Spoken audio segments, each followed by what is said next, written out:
Hello दोस्तों, अस्सलाम वालेकुम। उम्मीद है आप सब ठीक होंगे। जैसे कि आपको पता है कि मैं डाइवर्सिटी अमंग प्लांट जो फर्स्ट ईयर का टॉपिक चैप्टर है वो स्टार्ट कर चुका हूं। तो आज का जो हमारा लेक्चर वो लेक्चर नंबर 3 और इसका जो नाम है वो है जनरल करैक्टरिस्टिक्स ऑफ प्लांट्स। ये जो भी सारे टॉपिक हैं ये according to the new syllabus जो न्यू बुक का ये बायो की उसमें मैं यानी कि उससे ये वहाँ से पढ़ा रहा हूँ। ठीक है, तो ये लेक्चर नंबर 3 और ये मेरा कॉन्टैक्ट नंबर है। किसी को अगर कोई क्वेश्चन वगैरह हो, कोई मसला हो तो वो यहाँ पे पूछ सकता है। सबसे पहले हम जनरल करैक्टरिस्टिक्स ऑफ प्लांट्स की बात करें तो सबसे पहले ये क्या होते हैं, यूकैरियोट्स होते हैं। यूकैरियोट्स वो होते हैं जिनके पास जो होता है वो जिनके सेल में ट्रू न्यूक्लियस भी होता है और ऑल साइटोप्लाज्मिक ऑर्गेनेल्स भी होते हैं। तो उसको हम क्या कहते हैं, यूकैरियोट्स, यानी कि मॉडर्न टाइप होते हैं।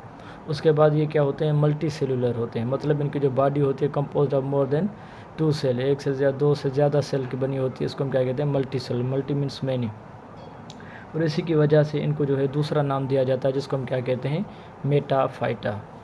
उसके बाद क्या है कि प्लांट जो होते हैं सारे ऑटोट्रॉफिक होते हैं, यानी कि ये अपना जो है वो फूड जो है खुद सिंथेसाइज करते हैं, किसी और पे जो है वो नरिशमेंट के लिए डिपेंड नहीं करते हैं। तो उसको हम क्या कहते हैं, ऑटोट्रॉफिक। उसके बाद यानी कि हम क्या कहते हैं इसको, दे आर फोटोसिंथेटिक। इनके पास यानी कि क्लोरोफिल होता है, ग्रीन क्लोरोफिल होता है जो लाइट एनर्जी को कन्वर्ट करता है केमिकल या फूड एनर्जी में। इसकी वजह से इसको क्या कहते हैं, फोटोसिंथेटिक। मतलब लाइट एनर्जी को वो कन्वर्ट करते हैं ग्लूकोज में।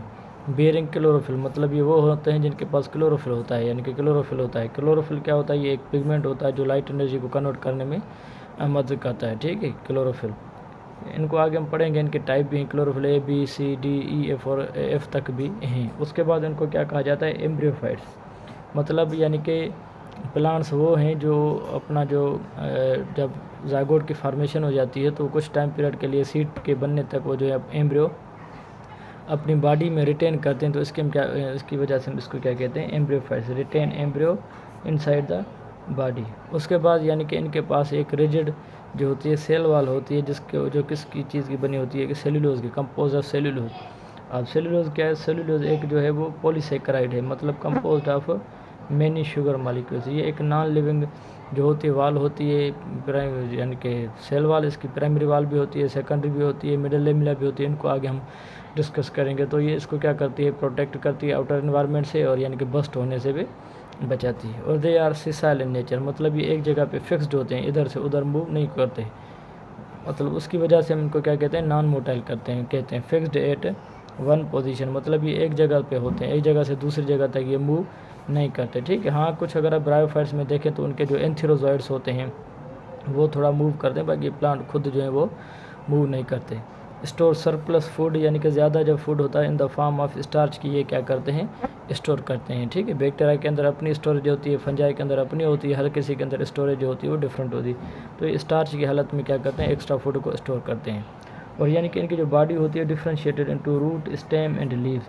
ये मैं हायर प्लांट्स की बात कर रहा हूँ। ऐसे नहीं कि मतलब ये सारे प्लांट जो होंगे रूट, स्टेम, लीव्स में डिफ्रेंशिएट किए हैं। जैसे हम अगर ब्रायोफाइट्स की बात करें तो सीडो स्टेम, सीडो राइजोइड जो होते हैं, सीडो लीव्स में जो होता है वो डिवाइडेड होता है। तो इनकी जो होती है रूट, स्टेम, लीव्स में डिफ्रेंशिएट होती हैं।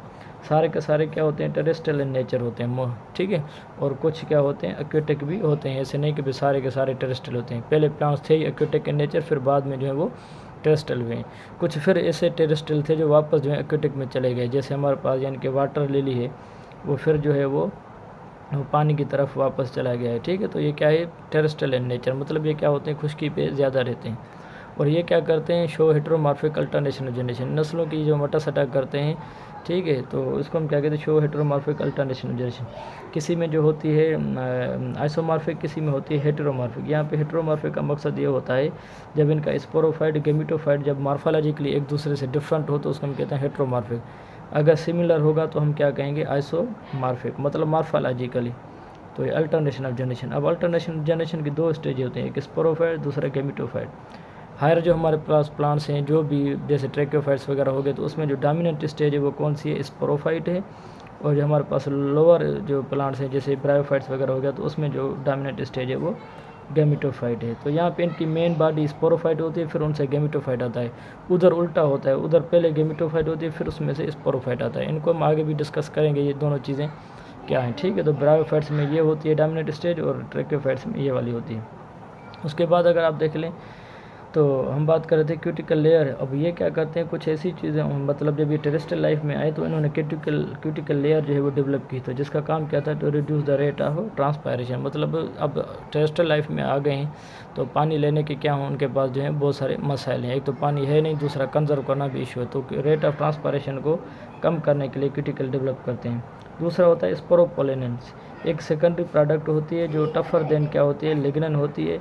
इसका काम क्या होता है, रेजिस्टेंट टू बायोडिग्रेडेशन, या मतलब सालों साल जब सीड पड़े रहते हैं या स्पोर पड़े रहते हैं हमारे एनवायरनमेंट में, तो उनको कोई चीज़ ख़त्म ना कर जाए या कोई डिस्ट्रॉय ना हो जाए, तो उनसे यानी कि क्या करती है, बचाती है। होता क्या है, composed of carotenoids, it protects grazing animals and micro organism से, ग्रेजिंग एनिमल से बचाने के लिए, हाई टेम्परेचर से, ड्राउट कंडीशन से, सारी चीज़ों से बचाने का काम कौन करता है, स्पोरोपोलन। साल साल ये यानी कि क्या रहते हैं, मेंटेन रहते हैं। उसके बाद हमारे पास क्या है कि भाई जो प्लांट्स होते हैं लिग्निन टिश्यू जो है वो डेवलप करते हैं। अब ये वो होता है जो provide strength to the upright terrestrial plants. अब ये क्या करता है, जब प्लांट्स सॉइल पे ज़मीन पे आ जाते हैं तो उनको सपोर्ट भी चाहिए होती है, स्ट्रेंथ भी चाहिए होती है, तो लॉन्ग टर्म पीरियड के लिए।